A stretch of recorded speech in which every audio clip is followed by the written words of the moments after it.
Friends, evening. I am doctor Ashutosh Gupta, I am a consultant foetal medicine.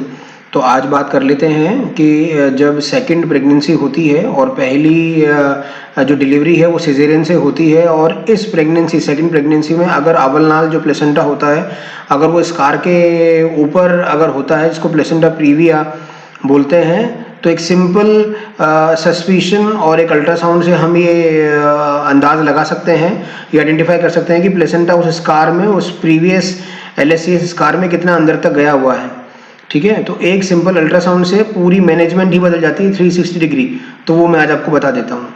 तो ये एक antenatal ultrasound हम कर रहे हैं, जिसमें हमने ये देखा कि जो प्लेसेंटा है वो बिल्कुल ही स्कार पे आया हुआ है और स्कार को इन्वेड कर रहा है।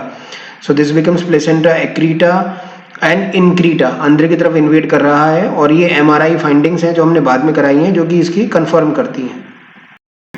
तो सेकंड ग्रेविडा है, पहला सिजेरियन है उसका, और इस टाइम पे प्लेसेंटा प्रीविया है। एक अल्ट्रासाउंड में हमने ये देखा कि जो प्लेसेंटा और आंवलनाल है वो स्कार के अंदर तक इन्वेड कर रहा है। तो ये एक्रीटा होना होता है, मतलब चिपका हुआ होना, और इनक्रीटा होता है कि जो इन्वेड कर गया है। और परक्रीटा ये है कि उसको थ्रू एंड थ्रू पास करके वो जो माँ का जो यूरिनरी ब्लैडर है उस तक पहुंच गया है।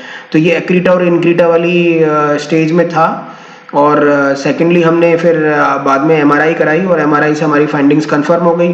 तो इस डायग्नोसिस से ये कंफर्म हो जाता है कि जब अगर ये अनडायग्नोज रहता है तो माँ को बहुत ज़्यादा परेशानी हो सकती है, ब्लीडिंग हो सकती है। सो द मदर की लाइफ भी जियोपार्डी अब मुश्किल में आ सकती है। तो इसके लिए बहुत specialised sort of an management की रिक्वायरमेंट होती है, और कभी कभार यूट्रस भी निकालने की ज़रूरत आ सकती है after the delivery of the baby. तो डायग्नोसिस बहुत ही इंपॉर्टेंट है प्लेसेंटा एक्रीटा, इनक्रीटा, परक्रीटा का। और इसमें सिजेरियन हिस्टेक्टोमी करने की भी नौबत आ सकती है। और अगर ये अनडायग्नोज रह जाता है तो माँ की जान को भी खतरा बन सकता है। तो एक foetal medicine opinion in circumstances बहुत इंपॉर्टेंट हो जाती है। Thank you very much.